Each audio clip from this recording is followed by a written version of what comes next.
Hello friends, good day. Isha is Anju. ഞാൻ ഇന്ന് എടുക്കാൻ പോകുന്ന ടോപ്പിക്ക് ഒബ്വോൾ ഉണ്ട് ട്രോട്സ്ഡേം.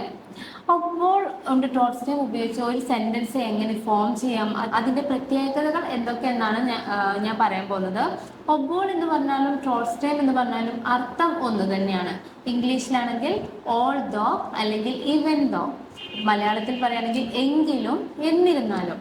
നമുക്ക് കൺഫ്യൂഷൻ വരാം, ഒരു സെന്റൻസിൽ ഇതെങ്ങനെ ആഡ് ചെയ്യാം, ഇത് ഒബ്വോൾ ട്രോട്സ്ഡേം ഉപയോഗിച്ച് ഒരു സെന്റൻസ് എങ്ങനെ പ്രിപ്പയർ ചെയ്യാം. അപ്പം നമുക്ക് എക്സാമ്പിളിലൂടെ നമുക്ക് പഠിക്കാം. ആദ്യത്തെ എക്സാമ്പിൾ എന്ന് പറയുന്നത് ഗേറ്റ് സ്പച്ചിറൻ ഒബ്വോൾ എസ് റേഗ്നെറ്റ്. മഴ പെയ്യുന്നുണ്ടെങ്കിലും അയാൾ നടക്കാൻ പോകുന്നു. ഇവിടെ ഒബ്വോൾ രണ്ട് രീതിക്ക് നമുക്ക് ഉപയോഗിക്കാം. ഇവിടെ എങ്കിലും എന്നാണ് പറഞ്ഞിരിക്കുന്നത്. മഴ പെയ്യുന്നുണ്ടെങ്കിലും അയാൾ നടക്കാൻ പോകുന്നു. പ്രതീക്ഷിക്കാത്ത ഒരു കാര്യമാണ് ഇവിടെ നടക്കുന്നത്. നമുക്ക് ഒബ്വോൾ രണ്ട് രീതിക്ക് ഉപയോഗിക്കാം. ഒബ്വോൾ ഫസ്റ്റ് പൊസിഷനിൽ ആഡ് ചെയ്തുകൊണ്ട് നമുക്ക് പറയാം, നേബൻ സെറ്റ്സിൽ ആഡ് ചെയ്തുകൊണ്ടും പറയാം. ഇപ്പോൾ ഫസ്റ്റ് ഒബ്വോൾ എസ് റേഗ്നെറ്റ് ഗേറ്റ് എർ സ്പച്ചിറൻ. ഇത് ഒബ്വോൾ ഫസ്റ്റ് പൊസിഷനിൽ വന്നാൽ നമ്മൾ വെർബ് ടു വെർബ് കോൺജുഗേഷനിൽ സെന്റൻസ് എഴുതണം. എന്നാൽ ഒബ്വോൾ നേബൻ സെറ്റ്സിലാണ് വരുന്നതെങ്കിൽ നമ്മൾ വെർബ് എൻഡിങ്ങിൽ പോവാൻ മറക്കരുത്. ഗേറ്റ് സ്പച്ചിറൻ ഒബ്വോൾ എസ് റേഗ്നെറ്റ്. അതായത് ഒബ്വോൾ നേബൻ സെറ്റ്സിൽ ഫസ്റ്റ് വന്നു, അതിൻ്റെ വെർബ് അമ്മൻജയിൽ പോയി. ഇനി നമുക്ക് ഈ സെന്റൻസ് ട്രോട്സ്ഡേം ഉപയോഗിച്ച് എങ്ങനെ എഴുതാമെന്ന് വിചാരിക്കാം. ട്രോട്സ്ഡേം എപ്പോഴും നമ്മൾ ഹൗസ് സെറ്റ്സിലായിരിക്കും ഉപയോഗിക്കുക. ഇപ്പൊ എക്സാമ്പിൾ പറയുകയാണെങ്കിൽ എസ് റേഗ്നെറ്റ്, അതൊരു മെയിൻ സെന്റൻസ്, അത് ഹൗസ് സെറ്റ്സ് ആണ്. അതുപോലെ തന്നെ ട്രോട്സ്ഡേം ഗേറ്റ് എർ സ്പച്ചിറൻ, ഈ രണ്ട് മെയിൻ സെന്റൻസ് ആയിട്ടാണ് ഉപയോഗിക്കുന്നത്. രണ്ട് ഹൗസ് സെറ്റ്സുകളായിട്ടാണ് ട്രോട്സ്ഡേമിൽ ഉപയോഗിക്കുന്നത്.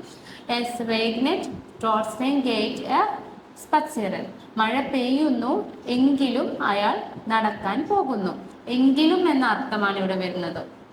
ട്രോട്സ്ഡേം നമ്മൾ എഴുതുമ്പോൾ സെക്കൻഡ് പൊസിഷനിൽ വെർബ് വന്നിരിക്കണം. ഇവിടെ രണ്ട് സ്ഥലത്തും ശ്രദ്ധിക്കേണ്ട കാര്യം, പ്രതീക്ഷിക്കാത്ത കാര്യങ്ങളാണ് നടക്കുന്നത്.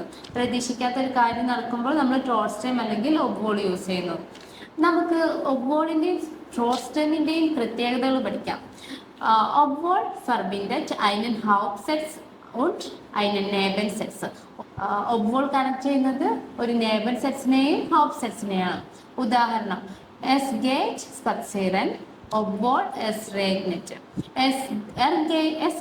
ഗേറ്റ് സ്പച്ചിറൻ എന്ന് വെച്ചാൽ അതൊരു ഹൗസ് സെറ്റ്സ് ആണ്. ഹൗസ് സെറ്റ്സ് കഴിഞ്ഞിട്ട് നെക്സ്റ്റ് നേബൻ സെറ്റ്സ്. നേബൻ സെറ്റ്സിൽ നമ്മൾ ഒബ്വോൾ ഫസ്റ്റ് എഴുതുന്നു. അതായത് ഗേറ്റ് സ്പച്ചിറൻ ഒബ്വോൾ എസ് റേഗ്നെറ്റ്. ട്രോട്സ്ഡേമിലാണെങ്കിലോ ട്രോട്സ്ഡേം verbindet zwei Hauptsätze. രണ്ട് മെയിൻ സെന്റൻസുകളെയാണ് ട്രോട്സ്ഡേം കണക്ട് ചെയ്യുന്നത്. അതുപോലെ തന്നെ നമ്മൾ ശ്രദ്ധിക്കണം, ട്രോട്സ്ഡേം കഴിഞ്ഞ് നമ്മൾ വെർബ് എഴുതണം.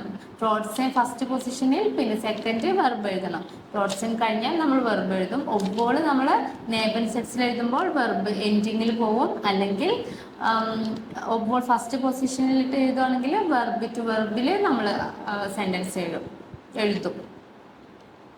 ഇനി അടുത്തൊരു എക്സാമ്പിൾ നോക്കുകയാണെങ്കിൽ മരിയ ഗേറ്റ് ഇൻ ദി ഷൂളെ സി ഈസ്റ്റ് ക്രാങ്ക്. മരിയ സ്കൂളിലേക്ക് പോകുന്നു, അവൾ രോഗിയാണ്. ഈ ഒരു സെന്റൻസ് നമ്മൾ ഒബ്വോൾ വെച്ച് യൂസ് ചെയ്യുമ്പോൾ മരിയ ഗേറ്റ് ഇൻ ദി ഷൂളെ ഒബ്വോൾ സി ക്രാങ്ക് ഈസ്റ്റ്. അവൾ സ്കൂളിലേക്ക് പോകുന്നു, അവൾ രോഗിയാണെങ്കിലും ഇവിടെ ഒബ്വോൾ നമ്മൾ നേബൻ സെറ്റ്സിൽ എഴുതിയിട്ട് വെർബ് എൻഡിങ്ങിൽ ക്രാങ്ക് ഇസ്റ്റ്. മരിയ ഗേറ്റ് ഇൻ ദി ഷൂളെ ഒബ്വോൾ സി ക്രാങ്ക് ഇസ്റ്റ്. ഇനി നമ്മൾ ഒബ്വോൾ ഫസ്റ്റ് പൊസിഷനിൽ എഴുതുമ്പോൾ ഒബ്വോൾ സി ക്രാങ്ക് ഇസ്റ്റ് ഗേറ്റ് സി ഇൻ ദി ഷൂളെ. മരിയ രോഗിയാണെങ്കിലും അവൾ സ്കൂളിലേക്ക് പോകുന്നു. ഇത് എങ്ങനെ നമുക്ക് ട്രോട്സ്ഡേം ഉപയോഗിച്ച് എഴുതാം? മരിയ ഇസ്റ്റ് ക്രാങ്ക് ട്രോട്സ്ഡേം ഗേറ്റ് സി ഇൻ ദി ഷൂളെ. മരിയ രോഗിയാണ് എങ്കിലും അവൾ സ്കൂളിൽ പോകുന്നു. എങ്കിലും എന്നുള്ള ഒരു അർത്ഥമാണ് ട്രോട്സ്ഡേമിൽ വരുന്നത്. ഇനി നമുക്ക് വേറൊരു ഉദാഹരണം നോക്കാം. ഇഷ് ബിൻ മ്യൂഡെ ഇഷ് ഗയേസു ഫിറ്റ്നസ് സ്റ്റുഡിയോ. ഞാൻ ക്ഷീണിതനാണ്, ഞാൻ ജിമ്മിലേക്ക് പോകുന്നു അല്ലെങ്കിൽ ഫിറ്റ്നസ് സ്റ്റുഡിയോയിലേക്ക് പോകുന്നു. ഇതൊരു പ്രതീക്ഷിക്കാത്ത കാര്യമാണ്.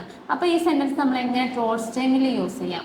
ഇഷ് ബിൻ മ്യൂഡെ ട്രോട്സ്ഡേം ഗയെ ഇഷ് ഇൻ ഫിറ്റ്നസ് സ്റ്റുഡിയോ. ട്രോട്സ്ഡേം ഞാൻ ടയേർഡാണ് അല്ലെങ്കിൽ ഞാൻ ക്ഷീണിതനാണ് എങ്കിലും ഞാൻ ഫിറ്റ്നസ് സ്റ്റുഡിയോയിൽ പോകുന്നു. അവിടെ ഒരു പ്രതീക്ഷിക്കാത്തൊരു കാര്യമാണ് നടക്കുന്നത്. ഇനി ഒബ്വോൾ വെച്ചിട്ട് എങ്ങനെ പറയാം? ഒബ്വോൾ ഇഷ് മ്യൂഡെ ബിൻ ഗയെ ഇഷ് ഇൻസ് ഫിറ്റ്നസ് സ്റ്റുഡിയോ. അത് ഒബ്വോൾ ഫസ്റ്റ് പൊസിഷനിൽ ഇട്ട് നമ്മൾ പറയുമ്പോൾ, എന്നാൽ നേബൻ സെറ്റ്സിൽ ഒബ്വോൾ വരുമ്പോൾ എങ്ങനെ പറയും? ഇഷ് ഗയേസും ഫിറ്റ്നസ് സ്റ്റുഡിയോ ഒബ്വോൾ ഇഷ് മ്യൂഡെ ബിൻ. ഇനി ഒരു അടുത്ത എക്സാമ്പിൾ പറയുകയാണെങ്കിൽ, കാഫ്റ്റ് ഐൻ ഔട്ടോ എർ ഹാറ്റ് കൈൻ ഹെൽഡ്. അവൻ കാറ് വാങ്ങുന്നു, അവൻ്റെ കയ്യിൽ ക്യാഷ് ഇല്ല. ഇവിടെ നമുക്ക് ഒബ്വോൾ യൂസ് ചെയ്യാം. ഒബ്വോൾ എർ കൈൻ ഗെൽഡ് ഹാറ്റ് കൗഫ്റ്റ് എർ ഐൻ ഔട്ടോ. അവൻ്റെ കയ്യിൽ ക്യാഷ് ഇല്ലെങ്കിലും അവൻ കാർ വാങ്ങുന്നു. അവിടെ അങ്ങനെയാണ് മീനിങ് വരുന്നത്. ഇനി അടുത്തത്, എർ ഹാറ്റ് കൈൻ ഗെൽഡ് ട്രോട്സ്റ്റൈൻ കൗഫ്റ്റ് എർ ഐൻ ഔട്ടോ. ഇവിടെ ട്രോട്സ്റ്റൈൻ വെച്ച് എഴുതുമ്പോൾ എർ ഹാറ്റ് കൈൻ ഗെൽഡ് വെർബ് സെക്കൻഡ് പൊസിഷനിലുണ്ട്. അത് നമ്മൾ ശ്രദ്ധിക്കണം. വെർബ് സെക്കൻഡ് പൊസിഷനിൽ ഇട്ട് വേണം നമ്മൾ ട്രോട്സ്റ്റൈൻ എഴുതാൻ വേണ്ടിയിട്ട്. എർ ഹാറ്റ് കൈൻ ഗെൽഡ് ട്രോട്സ്റ്റൈൻ കൗഫ്റ്റ് എർ ഐൻ ഔട്ടോ. ഇങ്ങനെയാണ് വരിക. അവൻ്റെ കയ്യിൽ ക്യാഷ് ഇല്ലെങ്കിലും അവൻ ഔട്ടോ വാങ്ങി. ഇവിടെ ശ്രദ്ധിക്കേണ്ടത് ഏത് പാർട്ടിലാണ് ഒബ്വോൾ ചേർക്കേണ്ടത്, ഏത് പാർട്ടിലാണ് ട്രോട്സ്റ്റൈൻ ചേർക്കേണ്ടത്. ഇതിൻ്റെ കോണ്ടെക്സ്റ്റ് ശരിക്കും അറിഞ്ഞിരിക്കണം. എന്നാൽ മാത്രമേ അതിൻ്റെ മീനിങ് കറക്റ്റ് ആവുള്ളൂ. നമുക്ക് ഒന്നുകൂടി ഇതിൻ്റെ പ്രത്യേകതകൾ നോക്കാം. ഒബ്വോൾ എന്ന് പറഞ്ഞാൽ ഒബ്വോൾ ഫെർബിൻഡറ്റ് ഐനൻ ഹൗപ്സെറ്റ്സെ ഉണ്ട് നേബൻസെറ്റ്സെ ആൻഡ് ഇൻ നേബൻസെറ്റ്സെ സ്റ്റേറ്റ് ദസ് വെർബ് അമ്മെൻറ്റഡ്. അതായത് ഒബ്വോൾ കണക്ട് ചെയ്യുന്നത് ഹൗപ്സെറ്റ്സിനെ നേബൻ സെറ്റ്സിനെയാണ്. കൂടാതെ ഒബ്വോൾ എഴുതുമ്പോൾ നമ്മൾ വെർബ് അമ്മെൻറ്റയിലാണ് എഴുതേണ്ടത്. വെർബ് അമ്മെൻറ്റയിൽ എഴുതണം. അതുപോലെ നമ്മൾ ട്രോട്സ്റ്റൈം ആണെങ്കിൽ ട്രോട്സ്റ്റൈം ഫെർബിൻഡറ്റ് സ്വൈ ഹൗപ്സെറ്റ്സെ. കൂടാതെ നമ്മൾ ശ്രദ്ധിക്കേണ്ടത്, നമ്മൾ വെർബ് എഴുതുമ്പോൾ എപ്പോഴും സെക്കൻഡ് പൊസിഷനിൽ വേണം ട്രോട്സ്റ്റൈമിൻ്റെ കൂടെ വെർബ് യൂസ് ചെയ്യാൻ വേണ്ടിയിട്ട്. ഇത്രയും കാര്യങ്ങളാണ് ഒബ്വോൾ ഉണ്ട് ട്രോട്സ്റ്റൈമിനെ കുറിച്ച് ഉള്ളത്. നമ്മൾ കൂടുതൽ പ്രാക്ടീസ് ചെയ്യുക. അതിലൂടെ നമ്മുടെ ഡൗട്ട്സും എല്ലാം ക്ലിയർ ചെയ്യാൻ സാധിക്കും. Okay, feel and choose.